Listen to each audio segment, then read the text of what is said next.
Yeah, good afternoon or good morning, depending on where you're at. So my question for Dr. David is the fourth commandment, moving from Saturday to Sunday.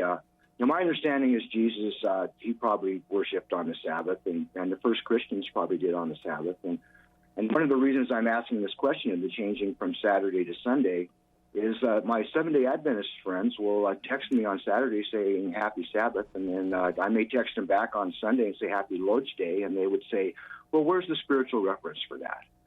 So maybe I'm looking for a spiritual reference for that, and your thoughts about that as well. Okay. Yeah, thanks. I really appreciate the question. The Bible never says anywhere that the Sabbath day, the seventh day, is for worship. Never says that. Never says that. Read the Sabbath commandment. 6 days you shall labor, on the seventh day rest. Doesn't say on the seventh day you worship. Now, where do Seventh-day Adventists get this idea? Well, obviously, Judaism has evolved tremendously over the last 1,500 years, from the destruction of the temple in 70 A.D. to the formation of the Talmud, completion in 5th century Babylon, and the way that Jews today celebrate the Sabbath in their day of rest is to meet in the synagogue and to read the scriptures and to offer prayers, right? You don't find that in the Law of Moses.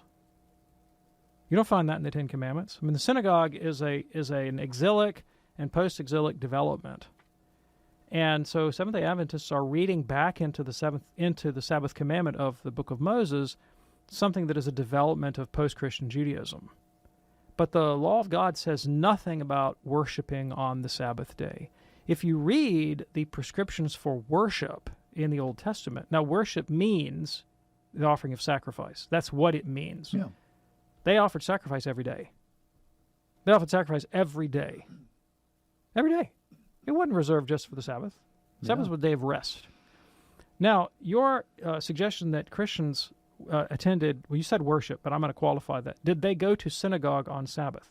Yes, they did. They tell us that they did. They went there and preached Christ. Then they got beat up. Then what did they do the next day?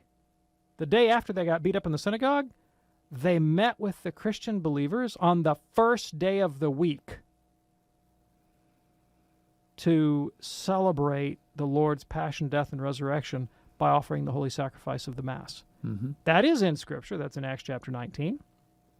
And it's also well attested from antiquity in every extra-biblical extant writing we have of the period. Now, I have to address one thing that another thing your Adventist friends allege, that in order to justify a practice, I need to find biblical warrant for it. Who says so? Did Jesus say that? Did Moses say that? Did God say that? No. Ellen White said that, and Martin Luther too. The Bible does not teach that the Bible has to warrant all of our religious activity. It teaches actually something very different.